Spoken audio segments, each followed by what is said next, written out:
Welcome back and thank you for staying with us. Now, Gun-Free South Africa wants toy guns out of the hands of young children.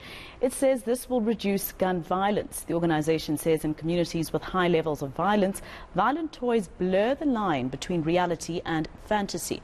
For more on this, we're joined by the NGO's Monique Hansen, who can tell us a bit more. Monique, thank you for your time here on All Angles. Of course, I think, every time I look at young boys play with guns, I always worry about how cool it will look to them to have guns, and possibly later they'll want to have.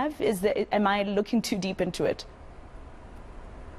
Well, not really.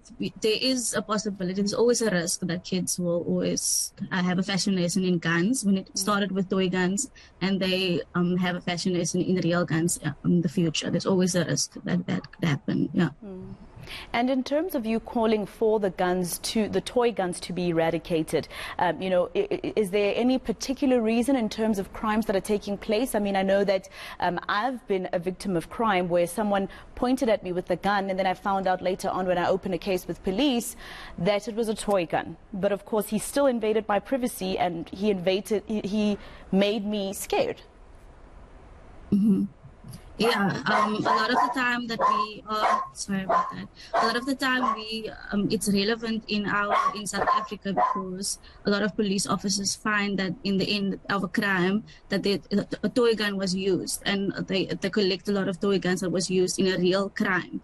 So that's why we always try to come across with the message that people should look at toy guns as real guns at the end, because it's being used in real crimes at the end of the day.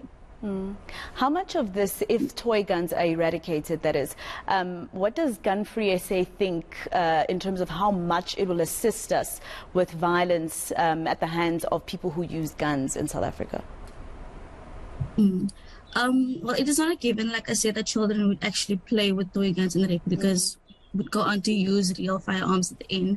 But in the climate that we are living in our townships and communities that are known to be hotspots for gun violence and crime, it is important for us to focus on all the factors that play a role in why we have gun violence in the first place.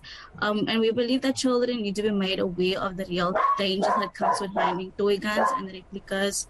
And by giving up your toy gun, you're already playing your part in changing the community, building safer communities, no matter how young you are. And this is just one of the ways of which we can look at eradicating real guns at the end of the day.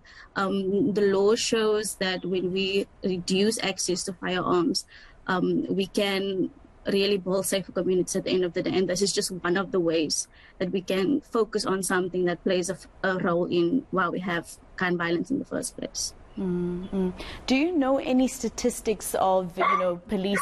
Do they have anything when they release crime stats, for instance, of how many crimes happened with a toy gun?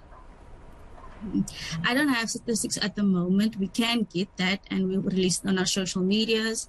But at the moment, our research shows that police actually do collect a lot of toy guns at the end of a crime. Yeah. Well, Monique, thank you very much for your time. And I mean, I'm sure the viewers, you might know how much more real these toy guns are starting to look these days. If you are pointed at during a crime with one of those guns, you really would think that they are real, and it's still an invasion of your privacy. That was Gun-Free South Africa's Monique Hansen.